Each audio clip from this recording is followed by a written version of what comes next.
제가 최근에 묵상하고 있는 말씀 중에 요한복음 10장 16절 말씀이 있습니다.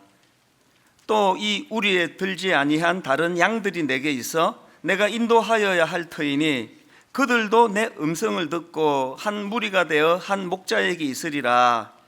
제가 이 말씀이 왜 저에게 굉장히 의미가 있고 또 묵상해야 되는 말씀이라 생각하는가 하면, 여기서 주목해야 될 포인트가 두 가지가 있는데 그 중에 하나가 이겁니다. 그들도 내 음성을 듣고. 이 표현이 왜 중요한가 하면은 예수님께서 바로 앞에 11절에서 이렇게 말씀하십니다. 나는 선한 목자라. 선한 목자는 양들을 위하여 목숨을 버리거니와.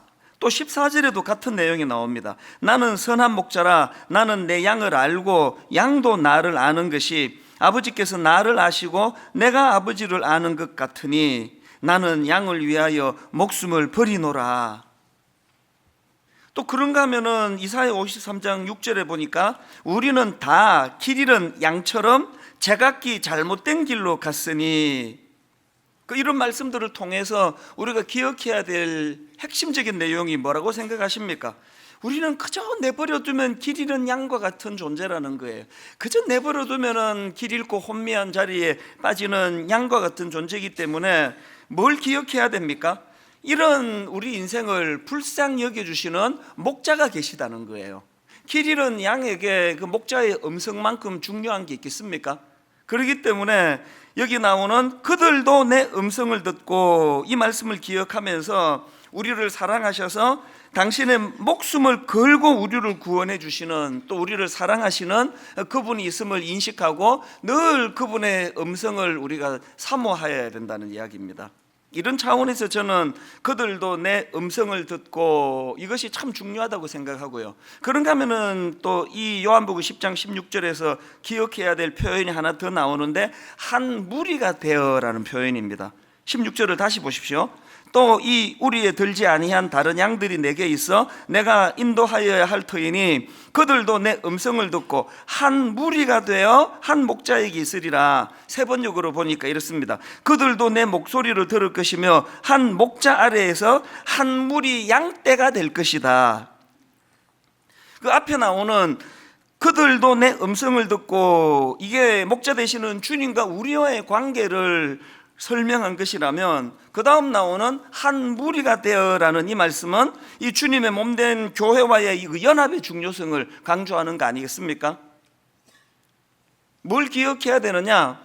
우리가 목자 되시는 주님을 만나는 통로 중에 이 한 무리가 되는 것. 그럼 아무리 교회에서 지지고 볶고 싸워도 이 안에서 싸워야 된다는 거예요. 이 한 우리 안에, 한 울타리 안에 한 무리가 되는 것. 요한복음 17장 21절에도 보니까 아버지께서 내 안에 계시고 내가 아버지 안에 있는 것과 같이 그들도 하나가 되어서 우리 안에 있게 하여 주십시오. 지난 3월 1일 날 금식 수련회 때도 본문으로 삼았던 말씀입니다만, 이사야 58장 6절 7절 보십시오. 내가 기뻐하는 금식은 흉악의 결박을 풀어주며 멍에의 줄을 끌어주며 압제당하는 자를 자유하게 하며 모든 멍에를 꺾는 것이 아니겠느냐. 또 그 다음 7절도요. 또 줄인 자에게 내 양식을 나누어 주며 유리하는 빈민을 집에 들이며 헐벗은 자를 보면 입히며 또 내 고륙을 피하여 스스로 숨지 아니하는 것이 아니겠느냐. 우리가 알기로 금식은 이 인간관계 문제가 아니에요. 하나님과의 관계예요. 이 금식은 영적인 문제예요. 그런데 지금 이 말씀을 통해 우리에게 주시는 하나님의 메시지가 뭐예요? 비록 금식이 하나님과의 관계 문제, 영적인 문제라 할지라도 이 금식을 그렇게만 단절 짓지 말고 이 연약한 이웃을 향한 사랑의 회복과 이거를 연결시켜야 된다는 겁니다. 그렇기 때문에 여러분, 우리 믿는 사람들은요, 이 대인관계가 굉장히 중요합니다. 대신관계는 중요하다는 건 다 아시겠지만 그 하나님을 중심으로 한 인간관계가 굉장히 중요합니다. 그리고 또 이런 면에서는 건강한 교회를 잘 만나는 게 진짜 중요한 거예요. 그리고 여러분이 이미 이 교회를 출석하시면 어떻게 해서든 두 눈 부릅뜨고 이 교회가 병들지 않도록, 이 교회가 건강한 교회가 되도록, 이 교회 안에서 건강한 만남의 축복이 끊이지 않도록 계속 기도하시고 감시하시고 그런 역할을 하셔야 된다는 겁니다. 그 어떤 대인 관계를 맺는 것이 좋은 관계인가? 제가 이런 걸 갖고 묵상을 하다가 제가 몇 주 전에 그 톨스토이가 쓴 안나 카레리나라는 소설을 제가 하나 소개해드리지 않았습니까?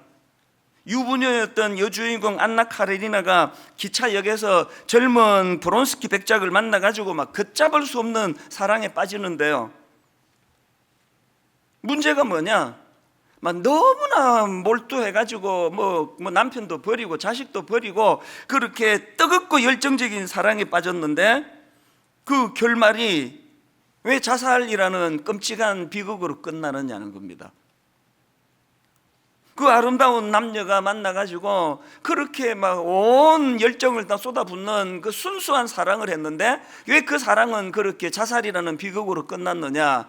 그 이 문제에 대해서 저는 그 고려대 그 서경준 교수님이라고 그 러시아 문학을 전공하신 분으로 알고 있습니다. 그분의 강의를 듣다가 참 많은 깨달음을 얻었는데요. 바로 이 문제를 가지고 정리를 해 주고 있더라고요. 왜 그렇게 아름다운 멋진 남녀 두 남녀가 그렇게 순수하게 사랑을 했는데 그 사랑은 비극으로 끝날 수밖에 없느냐? 그게 왜 그러냐 하니까요, 안나와 브론스키 백작이 보여준 그 사랑은 이 자신의 욕구를 충족시키는 데 집중하는 사랑이었다는 겁니다. 내 욕구가 충족될 수만 있다면 남편도 버릴 수 있고 자식도 버릴 수 있고, 그래서 진짜 날 행복하게 해줄 그 젊은 백작을 만났기 때문에 열정을 쏟아 부었는데 출발이 잘못됐다는 겁니다. 그리고 또 그렇게 자신의 욕구를 충족시키는 데 집중하는 사랑에게 나타나는 문제가 뭐냐? 강력한 특징이요, 그런 사랑에는 이 성장이 없다는 거예요. 성장이 없이 제자리만 맴도는 사랑이기 때문이었다. 저는 그 분석이 굉장히 제게 많은 생각을 하게 만들었는데요. 여러분, 이 욕구 충족에서 오는 행복감은 절대로 오래 지속되지 않습니다.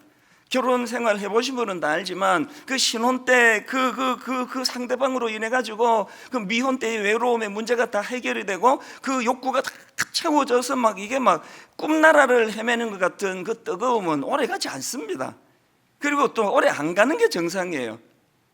결혼하고 한 30년 된 사람들이 막 신혼처럼 죽고 못 살고 막 누가 보든지 안 보든지 껴안고 뽀뽀하고 그러면 그건 추태예요, 추태. 추한 거예요. 이 욕구 충족이 채워져서 생기는 행복감이라는 것은 오래가지 않습니다. 그렇기 때문에 그 자리에, 그 식어진 불꽃의 자리에 성숙한 다른 것들이 계속 채워지면서 가정이 유지가 되는 거지, 그 불륜이 갖고 있는 문제가 뭡니까? 오직 그 욕구 충족이라는 그 하나 목표로 만났기 때문에 이게 식는 순간 모든 게 다 끝나거든요. 그러니까 이 안나가 이 행복감이, 욕구 충족에서 오는 행복감이 오래 지속될 수 없다는 걸 너무 잘 알고 또 그게 또 느껴지기 때문에 그럴수록 더 그 브론스키 백작에게 집착을 하는 거예요. 점점 갈수록 그 집착이 심해지면 또 남자는 그게 얼마나 또 부담스럽습니까? 이런 집착이 결국은 상대방에 대한 증오심으로 연결이 되고 상대방을 향한 증오심은 자기 학대로 연결된다는 거예요. 그것이 결국은 자살로 끝나게 만들었다. 근데 여러분, 안나가 그렇게 자살로 인생을 끝내는데요, 중요한 건 그 자살한 장소예요. 장소. 어디에서 자살했다 그러죠? 기차역에서 자살했어요. 어디서 만났다 그랬죠? 그 기차역에서 만났습니다. 이게 상징적으로 뭘 설명하는 걸까요? 그렇게 온 인생을 다 바치고 사랑했는데 한 걸음도 진도가 안 나간 사랑이에요. 만난 기차역에서 한 걸음도 성장하지 못한 사랑. 톨스토이가 지금 이 소설을 통해서 뭘 말하고 싶은 거겠습니까? 자신의 욕구 충족만을 추구하는 그 사랑은 절대로 성장할 수 없고 발전할 수 없고, 그런 사랑은 반드시 비극으로 끝난다. 저는 그 강의를 들으면서 내 신앙생활, 그리고 우리 가정, 또 제 아내와 저와의 그 관계, 많은 것들을 점검하는 계기가 됐는데요. 여러분, 올해 들어와 가지고 우리 교회는 지금 하나님의 임재를 전 교회적으로 사모하고 또 영적인 목마름의 회복을 갈망하고 또 하나님을 더욱 목말라 갈망하는 그런 신앙생활을 위해서 지금 하나님을 가까이 하는 21일 캠페인도 하고 또 2주 동안에 전 성도들이 지금 금식하며 그렇게 예배에 동참하고, 지난 금요일 날에는 온전한 새끼 금식을 하면서 그렇게 금식 수련을 가지면서 갈망하는 그런 단계에 와 있는데요, 이쯤에서 우리를 돌아보셔야 돼요. 이렇게 하나님을 갈망하는 우리의 열심조차도 이게 지금 안나가 가지고 있던 개인적인 욕구 충족으로 시작된 거 아닌가, 계속 이것만 내가 추구하는 거 아닌가, 그건 반드시 비극을 낳습니다. 온통 이 신앙생활이라는 게 안나가 그 젊은 브론스키 백작에게 요구하는 그런 같은 그 대상만 다르고 내용은 똑같은 거 아닙니까? 그렇게 오래 예수를 믿는데도 불구하고 왜 성장이 없는지 아십니까? 끝간데 없는 내 욕구 충족으로만 신앙을 사용하기 때문이에요. 하나님을 향하여 계속 주시옵소서, 주시옵소서, 내 욕구를 채워 주시옵소서, 욕구 충족만을 치닫는 신앙은 아닌가, 이걸 점검해 보셔야 됩니다. 그리고 또 아까 서두에서 제가 인용해 드린 것처럼 신앙은 공동체로 하는 거거든요. 내가 목자 되신 주님을 만나면 그 양의 우리에서 함께 하는 거거든요. 그래서 우리의 이 주님을 향한 열정이, 열심이, 금식을 통한 하나님을 갈망하는 마음이 공동체에서 꽃피워져야 돼요. 공동체에서. 이런 점에서 저는 오늘 본문 말씀이 굉장히 중요한 몇 가지 의미를 제공한다고 생각하는데요, 오늘 본문은 지도자 모세의 뒤를 이은 여호수아가 이제 후계자로 나서고, 그리고 이제 이스라엘 지도자로 세움받은 여호수아가 이제 처음으로 백성들에게 명령하면서 리더십을 발휘하기 시작하는 그 시점이에요. 근데 이 본문을 통해서 저는 이스라엘 공동체, 여호수아가 이끄는 이스라엘 공동체가 어떻게 그렇게 건강할 수 있었는가, 거기에 대한 힌트를 발견하고 분당 우리 교회도 그런 공동체 되기를 원하는 겁니다. 이 포인트를 한번 잘 들어보세요. 자, 여러분, 분당 우리 교회가 건강한 공동체가 되기 위해서 오늘 본문에서 배워야 될 몇 가지가 있는데요, 첫째로 분당 우리 교회가 건강한 공동체 되기를 원하십니까? 그렇다면은 여호수아 공동체처럼 뚜렷한 목적을 가진 비전 공동체여야 한다는 겁니다. 오늘 본문 여호수아가 어떻게 말씀을 시작합니까? 1장 1절을 보십시오. 여호와의 종 모세가 죽은 후에 여호와께서 모세의 수종자 눈의 아들 여호수아에게 말씀하여 이르시되, 그리고 이제 말씀이 나옵니다. 무슨 말씀을 주시느냐? 제일 먼저 나오는 말씀이 2절입니다. 내 종 모세가 죽었으니 이제 너는 이 모든 백성과 더불어 일어나 이 요단을 건너 내가 그들 곧 이스라엘 자손에게 주는 그 땅으로 가라. 저는요 이걸 계속 읽다가 보니까 이게 좀 모순처럼 느껴지는 거예요. 2절 한번 주의해서 한번 보세요.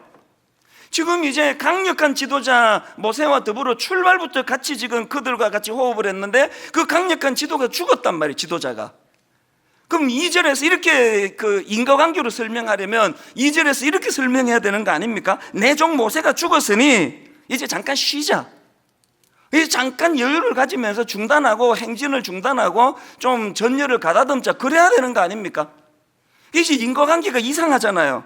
그 강력한 종 지도자 모세가 죽었는데 뭐라고 명령하십니까? 내 종 모세가 죽었으니 오히려 이제 너는 이 모든 백성과 더불어 일어나 이 요단을 건너 내가 그들 곧 이스라엘 자손에게 주는 그 땅으로 가라. 이 뭘 이야기하는 겁니까? 지금 모세가 포인트가 아니라는 거예요. 모세가 여전히 살아있으면 다행이고 뭐 죽어도 할 수 없다는 거예요. 지금 이스라엘 백성들이 집중해야 되는 것은 모세라는 어떤 인간 지도자가 아니고 그들 공동체가 갖고 있는 목표로 한 목적지 가나안을 향해 가는 거, 이게 목표라는 겁니다. 이쯤에서 오늘 한국교회가 갖고 있는 치명적인 문제점을 다 느낄 수 있는 거 아닙니까? 오늘 한국교회가 갖고 있는 비극이 뭡니까? 너무나 단임 목사 중심의 신앙생활. 참 가슴이 아프고 또 마음이 또 어렵고 힘든 게 뭡니까? 그렇게 존경할 만한 모범적인 교회가 1대를 넘어 2대로 가고 2대를 넘어 3대로 가면 거기에 뭐 거의 대부분이 거기에 문제가 생기더라는 거예요. 뭘 의미합니까? 너무나 그 단임 목사 중심의 신앙생활을 했기 때문에 생기는 혼란 아닙니까? 내가 이런 이야기를 하도 많이 하고 다녀가지고 지금 막 두고 보자는 사람 많습니다. 니는 얼마나 잘하는지 보자. 사실 전 그게 제일 두려움이에요. 뭐 현역으로 뭐 열심히 안 뛰는 사람이 어디 있습니까? 저에 대한 평가는 지금 일어나는 거 아니에요. 저에 대한 평가는 제가 이 교회를 사임하게 될 때 여전히 이 교회는 지도자 담임 목사가 있든 말든 상관없이 목표로 한 하나님이 제시해 주신 목적지 가나안을 향해 가는 교회가 된다면 이 교회는 좋은 교회고 참 하나님이 기뻐하실 거예요. 지금 개척한 담임 목사가 사라지고 나서 이 교회가 또 혼란에 빠지게 된다면 그래서 그게 두려운 거예요. 지금부터 하자는 게 지금부터 사람에게 집중하지 말고 누가 설교하는지 크게 관심 갖지 말고 우리는 목표가 있는 목적이 있는 공동체다. 지도자 모세가 죽어도 전진해라. 그게 지금 중단할 거리가 아니다. 니들은 네 길을 가면 된다. 내가 모세와 함께 했던 것처럼 요수아에게도 똑같이 내가 그렇게 할 거니까 아무 생각하지 말고 가던 대로 가라. 아까 말씀드렸잖아요. 안나와 브론스키의 사랑이 왜 비극이냐? 목적이 내가 이 사람을 만남으로 해가지고 이 사람과 사랑을 통해 어떤 생산적인 또 성장을 위한 이게 없어요. 그냥 오로지 욕구 충족. 모든 불륜이 가지고 있는 비극을 예고하는 출발부터 비극의 씨를 가지고 시작하는 게 그거라고 생각합니다. 그러면 불륜만 그런 비극의 씨가 있습니까? 오늘 수많은 가정들, 여러분 지금 부부가 한 30년 살았는데 40년 살았는데 전혀 성장이 없다. 뭐가 문제겠냐고요. 그저 욕구 충족 아닙니까? 돈 잘 벌어다 주고 애 좋은 대학 쑥쑥 들어가고 이것만을 위해서 하나님이 가정을 주신 게 아니라는 걸 늘 우리 생각해. 교회도 마찬가지예요. 늘 하나님 주신 이 목적, 목표 이게 뭘까? 그거에 대한 답이 떨어지는 순간이 제가 이 교회를 사임하고 떠나야 되는 순간이라고 항상 생각을 합니다. 저는 이번에요, 그 사람이 그 목표를 갖고 있다는 게 얼마나 중요한가를 이번에 제가 또 경험을 했는데요. 이번에 저희 막내가 바로 대학을 들어갔거든요. 재수 안 하고. 그래서 6년간의 긴 우리 집안의 입시가 다 끝나가지고요. 그래서 이제 저희 어머니가 지금 미국 계시는 어머니가 연세가 95세가 되셨잖아요. 10년 동안 인사를 못 드렸어요. 그래서 이제 이번에 막내가 대학 가는 걸 너무 기념하면서 미국 할머니께 이제 인사를 드리러 처음으로 우리 가족이 10년 만에 이제 어머니를 뵈러 가기로 한 거예요. 그랬는데 저는 이미 그 산호세 집회가 지금 잡혀 있잖아요. 그래서 이제 할 수 없이 산호세를 가족이 같이 갔습니다. 그러면 안 되는데 제가 그 교회에 양해를 구하고 같이 갔는데요. 그 산호세에 제 아내 대학 친구가 있습니다. 그 친구가 자기 아들 딸하고 같이 이제 여기를 방문했다 하니까 참 고마운 친구예요. 그리고 또 그 교회의 그 부목사님이 참 고마운 분이에요. 그래서 이제 모처럼 가족이 왔다고 막 얼마나 여기 구경을 잘 시켜주고 그냥 그 스탠포드 대학도 구경시켜주고 막 또 막 축복도 막 부어주고 꼭 이 학교로 그 유학을 오게 될 줄로 믿습니다. 그러면서 막 복도 빌어주는데 내가 보기에는 글쎄 뭐 빈다고 될 것 같지는 않은데 하여튼 스탠포드도 보여주고 막 기념품도 사주고 또 막 금문교도 막 가고 막 하여튼 막 스케줄 빡빡하게 여기 구경을 다 데리고 갔는데요. 저는 관광이 목적이 아니었기 때문에 아무 데도 따라가지 않았습니다. 다 그렇게 가족이 구경 다닐 때 저는 숙소를 떠나질 않았습니다. 심지어는 방도 따로 했습니다. 뭐 어차피 5명이니까 한 방에다 못 쓰는 거고요. 저는 가족들이 뭐 구경 다니고 할 동안에 저는 집회하면 집에 돌아가지고 그냥 묵상하고 아니면 운동화 신고 그 주변을 또 그 산책을 하고 그렇게 한 3, 4일을 보냈거든요. 다 그렇게 보내고 이제 어머니 계시는 시카고로 가는 비행기를 타면서 이제 결산을 해보니까 막 전부 막 선물도 받고 뭐 스탠포드 옷도 받고 뭐 무슨 뭐도 받고 하는데 나는 아무것도 받은 게 없어요. 나는 그냥 집회만 하고 왔습니다. 뭘 또 받았다 치더라도 다 또 바로 또 상납 아닙니까? 못 알아들으시네. 이게 나는 이게 산호제를 간 것 같기도 하고 안 간 것 같기도 하고 그 뭐 숙소교회 비행장 이게 뭐 이게 산호제를 간 겁니까 안 간 겁니까? 그러니까 나머지는 막 그냥 구경한 것도 많고 사진도 많고 막 지들끼리 사진 찍은 것도 보고 하는데 나는 그런 게 하나도 없었는데 놀라운 게 뭔지 아세요? 우리 5 식구 중에 산호세 방문에 가장 기쁘고 즐거웠던 사람은 저예요. 왜? 저는 사명이 있었잖아요. 목표가 있었잖아요. 관광하고 되겠습니까? 어제 저녁에도요, 이 설교 준비를 하고 있는데 우리 막내가 이런 질문을 하는 겁니다.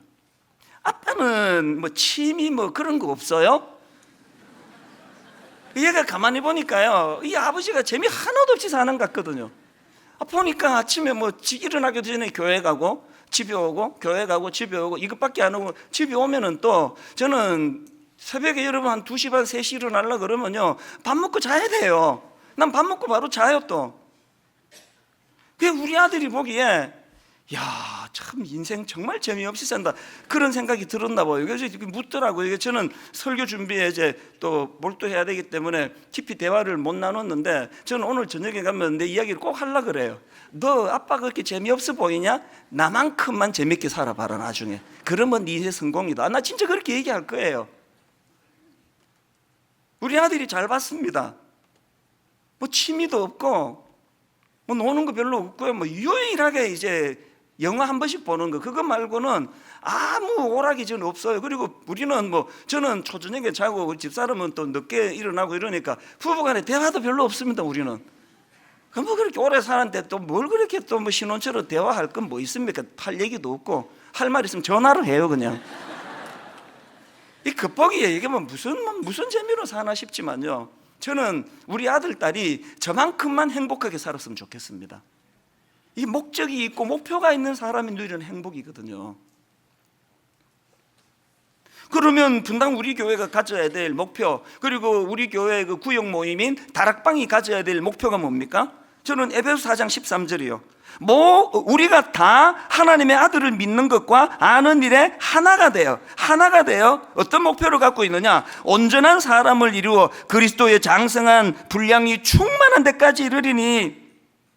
이제 지금 우리 시작하고 있는 구역 모임 다락방, 이번에 그 다락방 공동체가 이 에베소서 4장 13절을 목표로 달려가시기 바랍니다. 우리가 함께 하나가 되어 예수님의 인격을 닮은 성숙을 우리는 목표로 한다. 이 목표가 있어야 그 다락방이 변질되지 않습니다. 빌립보서 3장 12절은 우리 다락방이 구호가 되기 원합니다. 내가 이미 얻었담도 아니요 온전히 이루었담도 아니라 오직 내가 그리스도 예수께 잡힌 바 된 그것을 잡으려고 달려가노라. 목표가 있는 공동체, 목표가 있는 가정이 되시기를 바랍니다. 그런가 하면 두 번째로 건강한 공동체가 되기 위해 해야 될 하나도 있습니다. 말씀을 전달하는 공동체가 돼야 된다는 겁니다. 저는 오늘 본문에서 굉장히 중요한 그 포인트 하나를 발견했는데요. 자, 여호수아서 말씀이 어떻게 시작된다고 그랬죠? 1장 1절을 다시 한번 보십시오. 여호와의 종 모세가 죽은 후에 여호와께서 모세의 수종자 눈의 아들 여호수아에게 말씀하여 이르시되, 여호수아서는요 새 지도자 여호수아에게 하나님이 말씀을 주시는 것으로 시작을 해요. 그래서 눈의 아들 여호수아에게 말씀하여 이르시되, 그리고는 이제 2절서부터 9절까지 길게 말씀을 주세요. 놀라지 마라, 두려워하지 마라. 또 이 말씀을 묵상해라. 좌로나 우로나 치우치지 마라, 두려워하지 마라. 그런 말씀을 쭉 9절까지 주십니다. 맨 마지막 9절에서 내가 너에게 명령한 것이 아니냐, 강하고 담대하라, 두려워하지 말며 놀라지 말라. 내가 어디로 가든지 너의 하나님 여호와가 너와 함께 하느니라 하시니라. 하나님의 말씀이 9절로 끝났습니다. 그랬더니 여호수아의 반응이 어떻습니까? 바로 연이어 10절에서 이렇게 나옵니다. 이에, 이 접속사가 중요하다 그랬죠? 이에, 이 뭘 의미합니까? 바로 하나님 말씀에 반응한 거예요. 이에 여호수아가 그 백성의 관리들에게 명령하여 이르되, 새로 부임한 후계자 여호수아가 백성들 모아놓고 자기 정견 발표한 거 아닙니다. 내 스타일은 이래, 나는 모세랑 이런 게 달라, 정견 발표한 거 아니에요. 말씀이 그에게 임했고 임한 말씀을 가지고 백성들에게 선포하는 거예요. 그래서 이 여호수아 공동체가 건강하다는 겁니다. 설교도 마찬가지 아닙니까?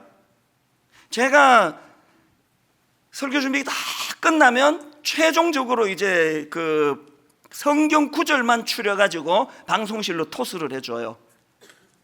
꽤 많은 성경이 인용이 되는 걸 매주마다 봅니다. 그리고 일부 예배가 딱 끝나면은요 바로 후딱 내려가 가지고 일부 때 제가 인용하지 못한 성경이 떠올려지면 그거를 후딱 추려 가지고, 그래서 저는 방송실 직원들에게 항상 미안한 사람이에요. 막 초읽기를 하는데도 이 구절은 꼭 올려달라고 그래가지고 화면에 성경 구절이 뜨거든요. 왜 그래야 하면 됩니까? 이 시간은요 강연이 아니에요. 제가 아까 그 고려대 석영준 교수님 강의를 들어보니까 진짜 해박하고 강의 정말 잘하더라고요. 그런 강의 들을 것 같으면 강의 들으시지, 저 같은 어설픈 사람의 이야기를 왜 들으러 오셨냐고요. 이거는 그런 강의가 아니에요. 하나님의 말씀을 제가 받고 그 말씀을 전하는 게 설교거든요. 그 헛소리 하고 있으면 안 됩니다. 본문 읽어놓고 그냥 엉뚱한 소리 나고. 제가 여러분 30 몇 년 내가 목회하면서 한 번이라도 나는 진보입니다, 나는 보수입니다, 그런 얘기 한 적 봤습니까? 누구 찍으세요, 찍지 마세요, 그런 말 한 적 봤습니까? 큰일 날 소리예요. 내가 보수고 내가 진보인 게 이게 뭐가 중요하냐고. 하나도 중요하지 않아요. 그냥 말씀만 전하면 돼요. 뭐 진보에게 주셨던 보수에게 주셨던 주신 말씀만 전하면 되는 거 아닙니까? 자기 색깔이 나올 이유가 하나도 없는 거 아닙니까?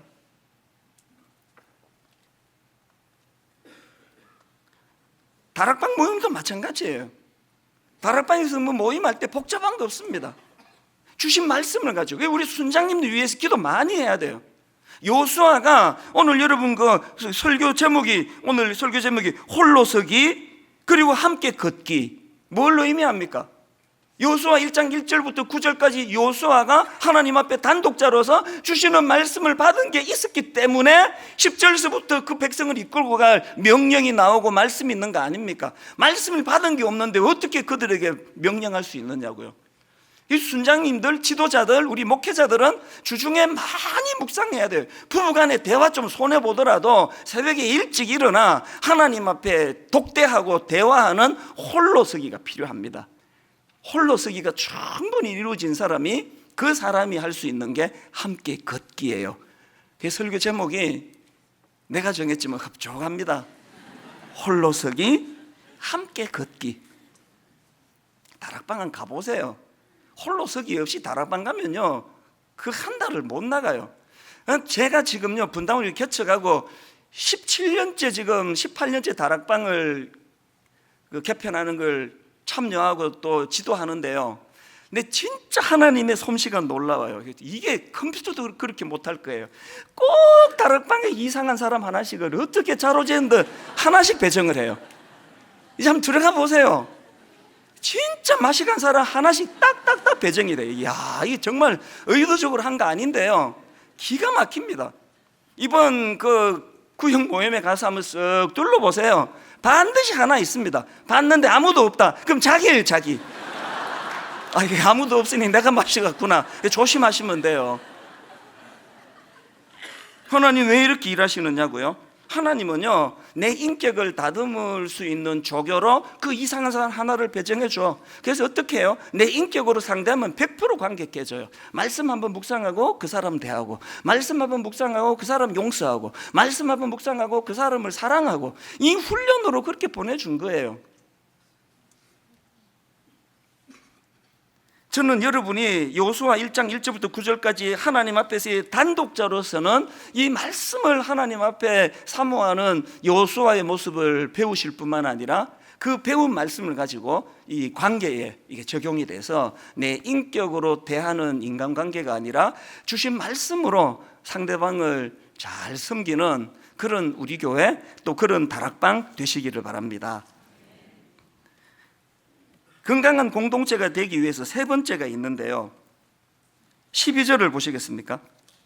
요수아가 또 르우벤 지파와 갓 지파와 므낫세 반 지파에게 말하여 이르되, 즉 요수아가 이 르우벤 지파와 갓 지파와 므낫세 반 지파에게 뭘 명령하는가 보니까 14절 15절을 보십시오. 너희의 처자와 가축은 모세가 너희에게 준 요단 이쪽 땅에 머무르려니와 너희 모든 용사들은 무장하고 너희의 형제보다 앞서 건너가서 그들을 돕되 여호와께서 너희를 안식하게 하신 것 같이 너희의 형제도 안식하며 그들도 너희의 하나님 여호와께서 주시는 그 땅을 차지하기까지 하라. 그랬더니 그들이 뭐라고 응답하는가 하니까 16절입니다. 그들이 여호수아에게 대답하여 이르되 당신이 우리에게 명령하신 것은 우리가 다 행할 것이요 당신이 우리를 보내시는 곳에는 우리가 가리이다. 이 말씀의 배경이 어떻게 되는가 하면요, 여기서 지목을 받은 르우벤 지파, 갓 지파, 므낫세 반 지파는 이미 요단 동편의 땅 분배가 끝난 상태예요. 자기 몫을 다 받은 상태예요. 그러니까 굳이 이제 가나안 땅으로 건너가서 이제 정복 전쟁을 치르지 않아도 되는 상태예요. 그런 그들에게 여호수아가 이미 니들이 땅 분배가 니들 몫은 다 끝났다 하더라도 여기에 정착하지 말고 자녀와 가족들을 여기다 두고 이 정복 전쟁에 참여하라는 거예요. 그랬더니 16절 당신이 우리를 보내시는 곳에는 우리가 가리이다. 여러분, 만약에 르우벤 지파, 갓 지파, 므낫세 반 지파들이 안나와 브론스키가 보여준 것처럼 자신의 욕구를 충족하는 데만 집중하는 그런 사랑을 하고 있었다면 안 갑니다. 왜 가야 돼요? 우린 지금 다 끝났는데 내 남의 지파를 위해서 왜 목숨을 겁니까? 그랬으면요, 가나안으로 진입도 하기 전에 지리멸렬, 지금 우리나라가 미친 듯이 지금 싸우고 있는 거 아닙니까? 아마 그렇게 됐을 거예요. 저는 분당 우리 교회와 또 우리 교회 소그룹 다락방이 이 15절이 갖고 있는 이 정신, 이걸 갖고 있는 공동체면 좋겠습니다. 여호와께서 너희를 안식하게 하신 것 같이 너희의 형제도 안식하며. 이게 얼마나 의미가 있는 겁니까? 이미 땅 다 배분을 받았다 하더라도 여호와께서 너희를 안식하게 하신 것 같이 너희의 형제도 안식하며 그들도 너희의 하나님 여호와께서 주시는 그 땅을 차지하기까지 그들을 잘 도와줘라. 네, 그렇게 하겠습니다. 이게 건강한 공동체라는 거예요. 저는 두 가지 말씀을 드리고 오늘 말씀을 마무리하려고 하는데요, 하나는 제가 어느 그 글에서 읽었는데요, 이제 성탄절입니다. 미국에는 막 이제 그 성탄절 전후로 선물이 막 엄청 많잖아요. 우체국이 막 굉장히 이제 붐비는데요, 어느 할머니가 우체국에 가셨어요. 연세가 많이 드신 할머니가 우체국에 가서 보니까 이제 줄이 막 굉장히 길어요. 이 할머니가 맨 끝에 서신 거예요. 그 젊은 직원이 보기에 그 안쓰럽잖아요. 가서 이제 안내를 도운 겁니다. 할머니, 무슨 도움이 필요하세요? 그랬더니 그 할머니가 우표 2장 사러 왔습니다. 그러니까 그 직원이 이렇게 안내를 했습니다. 할머니, 그러면 이 줄이 너무 긴데요, 여기 그 기계에다가 동전 넣어도 우표를 사실 수 있으니까 여기 줄 서지 말고 이 스탬프 기계로 오시면은 우표를 살 수 있습니다. 그랬더니 할머니가 뭐라고 말한지 아십니까? 그거 나도 알아요. 아시는데 그 줄을 섰대요. 이거 뭘 의미하는지 자 들어보세요. 나도 알아요. 그런데 저 기계는 카운트에 있는 아가씨처럼 저에게 잘 지내셨느냐고, 요새 허리 아프신 것은 어떠시냐고, 손자들 잘 있느냐고 묻지를 않잖아요. 이 웃기려고 쓴 글 같은데 나는 마음이 슬픈 거예요. 이게 현실이니까. 사실 그 기계에다가 돈 넣으면 금방 우표를 찾는데 그 줄을 길게 서면서 그 안부 묻고 격려 좀 받고 싶어하는 이 연세 드신 할머니의 마음이 오늘 우리 모든 이 시대를 살아가는 저와 여러분의 모습 아니겠습니까? 이제 우리 구역 모임 소그룹 다락방 어떤 모습이어야 될까요? 이 다락방에만 오면은 말씀을 근거로 해서 서로 위로하고 서로 격려하고, 말씀을 근거해서 말씀이 주는 힘으로 그를 용서하고, 그런가 하면 두 번째로 결론을 맺으면서 드리고 싶은 이야기가 하나 더 있는데요, 지난 연말에 저희 교회 그 찬양대 연합으로 칸타타를 했지 않습니까? 매 칸타타마다 저는 감동을 받는데 작년 겨울 마지막 그 연말도요, 너무나 감동을 받았습니다. 얼마나 준비를 많이 한 흔적이 보이는데, 저는요 그 칸타타가 끝나고 그 다음 수요일 날 오전에 이게 제일 먼저 나온 곡이에요. 찬양의 심포니라는 그 곡을요, 조금만 과장하면 한 100번은 들었을 거예요. 계속 리와인드 하면서 그거를 듣다가 나중에는요, 제가 많이 울었습니다. 어느 한 대목이 이렇게 상상이 되어지는데요, 그 찬양이요, 제목이 찬양의 심포니예요. 가사가 이렇게 시작하더라고요. 우주의 작곡자요, 지휘자가 주의 오케스트라 앞에 서네. 피조물은 정교한 악기를 들고 하늘의 물이 환호하네. 상상을 가지고 여러분이 한번 그려보세요. 우주를 창조하신 하나님이 지휘봉을 드시고 지휘대석에 계세요. 그리고 모든 하나님의 창조 세계, 피조 세계가 그 지휘자 되시는 하나님의 손끝을 따라 가지고 하모니를 이루며 찬양을 한다는 거예요. 가사를 한번 보시겠습니까? 제일 먼저 사계절이 등장하고 좀 있으면 태양이 등장하고 새벽이 등장합니다. 가사가 이렇습니다.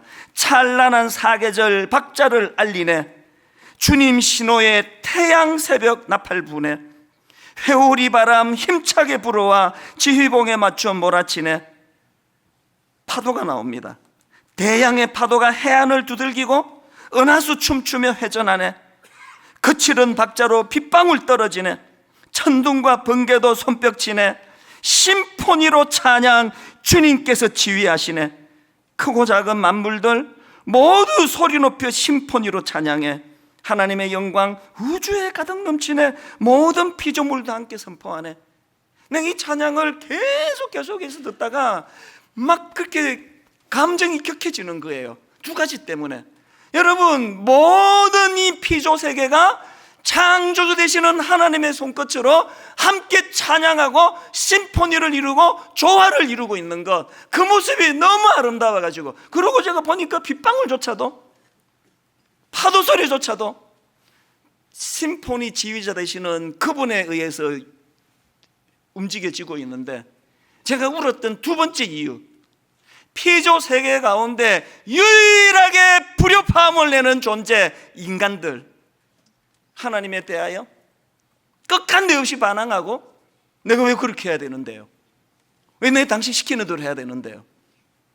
그런가 하면은 인간과 인간 간의 이 부조화, 끊임없이 들려지는 교회 안에서 상처받았다는 소리, 교만해가지고 누구를 아프게 하고, 연약해서 그냥 조그마한 말에도 상처받아가지고 허덕거리고, 온 피조 세계 가운데 유일하게 불협화음을 만들고 있는 인간들의 모습이 내가 슬퍼서 눈물이 그렇게 나더라고요. 오늘 결론은요, 이 찬양을 좀 들려드리려고 준비를 했거든요. 참 찬양 잘합니다. 근데 거기에 초점 두지 말고 가사를 한번 보세요. 우주를 창조하신 주님께서 지휘봉을 들고 계시고 모든 피조 세계가 거기에 하모니를 이루며 조화를 이루는 그 모습을 머리로 한번 그리며 상상을 한번 해보세요. 이제 같이 들으심으로 오늘 설교를 이제 마무리를 짓도록 하겠습니다.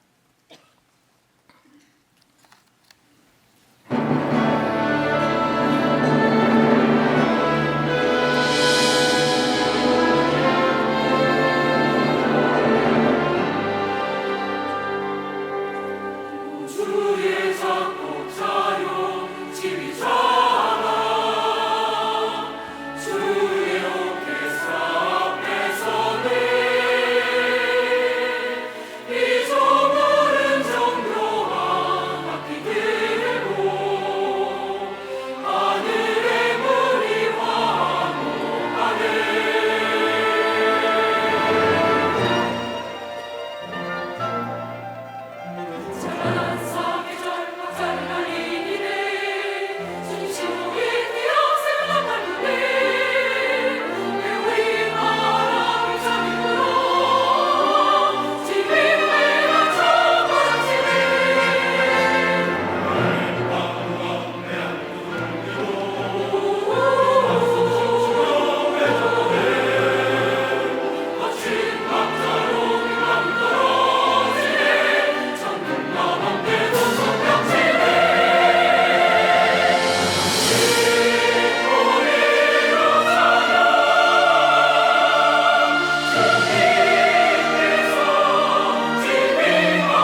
저 홈페이지에 올려드릴 거니까요, 가서 한번 계속 한번 들어보세요. 그러면서 뭘 우리가 마음으로 기도 제목으로 삼아야 될까요?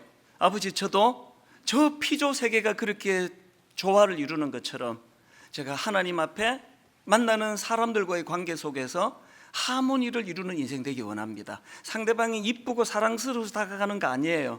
하나님이 그렇게 지휘하시기 때문에 용서하도록, 그를 용납하도록 지휘하시기 때문에 순종하는 게 대인관계거든요. 그 가사를 보니까 그 지휘자 되시는 창조자 하나님의 지휘에 의해 가지고 온 우주 만물이 소리치며 찬양하는 찬양 가사가 뭐냐? 존귀 존귀 죽임 당하신 어린 양 예수 그리스도를 찬양하고 그분을 경배하며 온 우주 만물과 더불어서 조화롭게 주님 안에서 기쁘고 행복한, 또 하나님께 영광을 돌려드리는 그런 분당 우리 교회, 그런 우리 다락방, 그런 우리 모든 공동체 되시기를 주님 이름으로 축복합니다. 오늘 설교를 정리해 놓은 찬양이 하나 있는데요, 주 안에 우린 하나, 모습은 달라도 예수님 한 분만 바라네, 사랑과 선행으로 서로를 격려해 따스함으로 보듬어가리. 하나님, 오늘 주신 말씀이 이대로 녹아 이 찬양으로 이번 학기 내내 우리 다락방 안에서 그렇게 은혜가 나누어지기 원합니다. 소원하면서 우리 같이 찬양해 보시겠습니다. 주 안에 우린 하나, 주 안에 우린 하나, 모습은 달라도 예수님 한 분만 바라네, 예수님 한 분만 바라네, 사랑과 선행으로 서로를 격려해 서로를 격려해 따스함으로 보듬어 가리. 중요한 게 그 다음 가사예요. 주님 우리 안에 함께 하시니, 주님이 함께 하시는 그 공동체, 형제 자매의 기쁨과 슬픔 느끼네. 내 안에 있는 주님 모습 보네. 그분 기뻐하시네. 꿈이 있는 공동체, 비전이 있는 공동체, 목표가 있는 공동체, 주님 우리를 통해 계획하시니 부족한 입술로 찬양하게 하시니, 주님 우리를 통해 계획하시니 너를 통해 하실 일 기대해. 주 안에 우린 하나, 모습은 달라도 성격과 기질 다 달라도 예수님 한 분만 바라네. 이 공통점을 가지고 사랑과 선행으로 서로를 격려해 따스함으로 보듬어 가리. 주님 우리 안에 함께 하시니 형제 자매의 기쁨과 슬픔 느끼네. 내 안에 있는 주님 모습 보네. 그분 기뻐하시네. 우리는 마음의 소원을 가지고 주님 우리를 통해 계획하시니 부족한 입술로 찬양하게 하시니 주님 우리를 통해 계획하시니 너를 통해 하실 일 기대해. 주님 우리를 통해 계획하시니 부족한 입술로 찬양하게 하시니 주님 우리를 통해 계획하시니 너를 통해 하실 일 기대해. 여러분, 안나와 같이 온 인생을 다 걸고 사랑했는데 그것이 자살이라는 너무나 비극적인 열매를 가져올 수밖에 없는 것이 하나님 없는 끊임없는 끊임없이 내 욕구를 충족하려고 만나는 사랑이라면 오늘 여호수아서를 통해 배울 수 있는 것, 하나님이 계시는 우리의 만남에는 상대방에게서 좋은 걸 내가 얻어내고 뜯어내기 위한 만남이 아닙니다. 우리는 공통적으로 바라보는 것이 있고 목적이 있습니다. 목표가 있습니다. 시간이 갈수록 우리 가정은 더 성장할 것입니다. 시간이 갈수록 부부는 더 높은 목표를 향하여 달려갈 것입니다. 하나님, 우리 다락방이 이런 성장하는 공동체 되기 원합니다. 우리 가정이 이렇게 성장하는 공동체 되기 원합니다. 오늘 주신 말씀 기억하시면서 우리의 만남의 축복에 하나님 개입해 주시기를 바라며 통성으로 같이 기도하시겠습니다. 살아계신 하나님 아버지, 오늘 이 말씀을 가지고 저를 아버지 조명해보며 저희 가정을 조명해보며 분당 우리 교회를 조명해봅니다. 오늘 주신 이 말씀을 가지고 우리의 만남은 건강한 것인지, 또 하나님이 기뻐하시는 하나님이 중심에서 계시는 공동체인지 그것을 돌아보고 점검하기를 원합니다. 하나님 아버지, 양의 음성을 듣고 내가 반응을 한다면 목자 되시는 주님이 다스리시는 양의 우리 안으로 들어가야 한다고 말씀하시는데, 하나님 이 교회가 건강한 교회 되기 원합니다. 하나님, 분당 우리 교회가 목자 되시는 주님이 늘 음성을 들려주시는 교회이기 때문에 혼란이 없고 혼미함이 없는 교회 되기를 원합니다. 우리가 하나님 아버지 마음의 상함을 가지고 주님 앞으로 나올 때, 아버지 우리가 혼란함을 가지고 인생길을